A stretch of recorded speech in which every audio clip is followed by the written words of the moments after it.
Hi అండి. Welcome to Radhanadi YouTube channel. అందరూ ఎలా ఉన్నారండి? బాగున్నారా? నేను ఈ రోజైతే సగ్గుబియ్యం పాయసంతో అయితే వచ్చేసానండి. ఆరోగ్యానికి ఎంతో ఉపయోగపడి ఈ సగ్గుబియ్యం పాయసం 5 నిమిషాల్లో అయితే రెడీ చేసేసుకోవచ్చండి. ఇది శరీరానికి చలువ కూడా చేస్తుందండి. ఇంకెందుకు ఆలస్యం ప్రాసెస్‌లోకి అయితే వెళ్ళిపోదామండి. ముందుగా ఒక కప్పు సగ్గుబియ్యాన్ని అయితే తీసుకుందామండి. దీంట్లో ఉన్న డస్ట్ పార్టికల్స్ అన్నీ క్లీన్ చేసేసుకొని 1 అవర్ పాటు నానబెట్టుకుందాం. 1 అవర్ తర్వాత నేనైతే చూపిస్తున్నానండి. ఇక ఇలా అయితే ఉన్నాయండి. ఇలా నానాయి. ఇవి పక్కన పెట్టేసుకుందాం. ఒక పాల్లో ఒక టేబుల్ స్పూను నెయ్యినైతే యాడ్ చేసుకుందామండి. ఆ నెయ్యి మెల్ట్ అయిన తర్వాత మన ఇంట్లో ఏవైతే ఉంటాయో డ్రై ఫ్రూట్స్ అందరింట్లో కామన్ కదండీ, జీడిపప్పు, కిస్మిస్, కోకోనట్ కూడా యాడ్ చేసుకున్నామండి. అవి కొంచెం బ్రౌన్ కలర్ వచ్చేంత వరకు వేయించుకోవాలి. బ్రౌన్ కలర్ రావాలండి. బ్రౌన్ కలర్ వచ్చిన తర్వాత అవైతే ఒక కప్పులోకి అయితే తీసేసి పక్కన పెట్టేసుకుందామండి. ఇగో ఈ కలర్ అయితే రావాలి. తీసేసి పక్కన పెట్టేసుకోవాలి.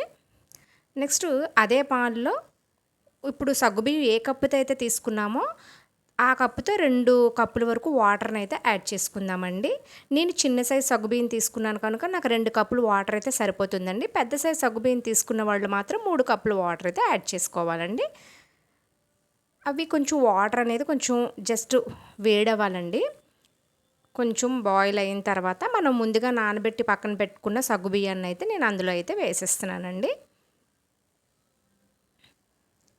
వాటర్ అయితే ఈ కన్సిస్టెన్సీ వచ్చినప్పుడు ఈ సగ్గుబియ్యాన్ని అయితే యాడ్ చేసేసుకోవాలండి.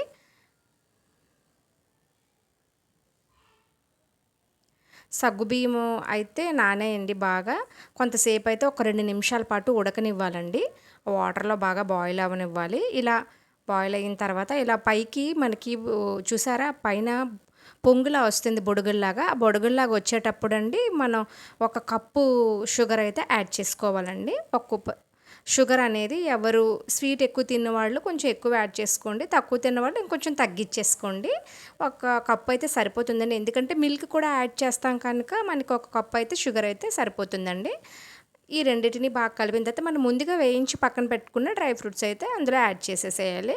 మూడింటిని కూడా బాగా కలపాలండి. కొంతసేపు ఒక 2 మినిట్స్ అయితే ఉడకనివ్వాలి. నేనైతే ఎక్కువసేపు వీడియో ఉంచలేదండి, లెంత్ ఎక్కువైపోతుందని చెప్పేసి ఒక 2 మినిట్స్ ఉడకనిచ్చాను నేనైతే. ఇగో ఇలా పైన ఎప్పుడైతే తెరులుతుందో బుడగల్లా వస్తుందో మనకైతే కన్సిస్టెంట్ రెడీ అయిపోయినట్టేనండి. పక్కకి దించేసుకోవాలి. నాకేంటంటే ఆ పాయసం అనేది సరిగ్గా కనిపించట్లేదు. పైన హ్యాంగింగ్ లైట్స్ అనేవి కలర్ మారడం వల్ల పాయసం సరిగ్గా కనిపించలేదు. పాలనేవి ఒక 2.5 కప్పులైతే యాడ్ చేశాను నేను. కాచి చల్లార్చిన పాలైతే యాడ్ చేయాలండి. వేడి మీద అయితే ఇరిగిపోతాయి.